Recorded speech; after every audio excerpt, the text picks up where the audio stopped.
പ്രകൃതി നമുക്ക് അനവധി ഔഷധ സസ്യങ്ങൾ നൽകിയിട്ടുണ്ട്.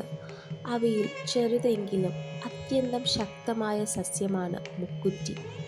വഴിവക്കിലും പറമ്പുകളിലും നിസ്സാരമായി വളരുന്ന ഈ ചെറിയ ചെടി നമ്മൾ അവഗണിക്കുന്നതായിരിക്കാം.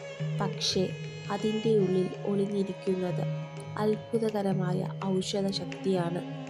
മുക്കുറ്റിയുടെ അതിദേവൻ വൈദ്യനാഥനായ മഹാദേവനാണ്. മഹാദേവന്റെ തൃക്കണ്ണിന്റെ ചൈതന്യത്തിൽ നിന്നാണ് മുക്കുറ്റി ഉദിച്ചതെന്നാണ് വിശ്വാസം. അതുകൊണ്ടാണത്രേ ആ പൂക്കൾക്ക് സ്വർണ്ണ നിറം. ആഡംബരമില്ലാത്ത മഹാദേവനെ പോലെ തന്നെ മുക്കുറ്റിയും പൂന്തോട്ടങ്ങളിലല്ല, സാധാരണ വഴിവക്കിലും പറമ്പിലുമാണ് വളരുന്നത്. ഈ ലാളിത്യമാണ് മുക്കുറ്റിയെ മഹാദേവന്റെ പ്രിയപ്പെട്ടതാക്കുന്നത്. മഹാദേവനെ പോലെ തന്നെ ഗണപതിക്കും മുക്കുറ്റി ഏറെ പ്രിയപ്പെട്ടതാണ്.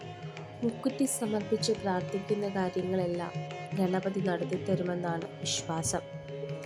ആയുർവേദത്തിൽ മുക്കുറ്റി ഒരു ശക്തമായ വിഷഹാരിയാണ്.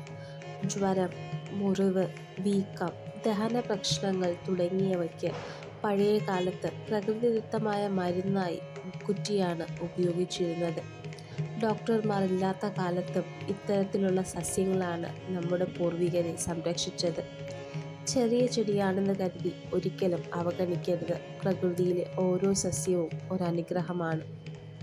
മുക്കുറ്റി വളരുന്ന വീട്ടിൽ നിന്നൊരിക്കലും മഹാലക്ഷ്മി വിട്ടുപോവില്ലെന്നുള്ള വിശ്വാസവും നമ്മുടെ പൂർവികർക്കുണ്ടായിരുന്നു.